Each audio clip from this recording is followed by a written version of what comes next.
So this is the iPhone 12 in green, and it's not a bright green at all. It's very pale. It looks really silverish, or even like whitish, with a very slight hint of green.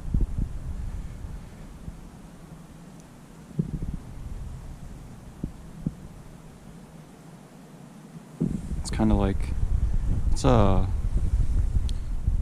partly sunny, partly cloudy kind of day out.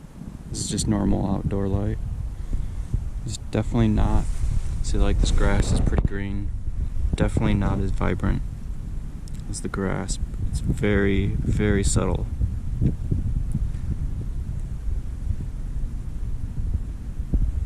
It's the lock screen, just greenish.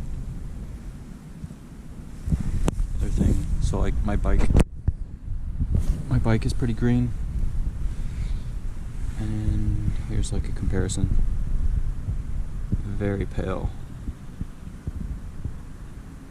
It's pretty much looks pretty white with very slight minty green tint to it.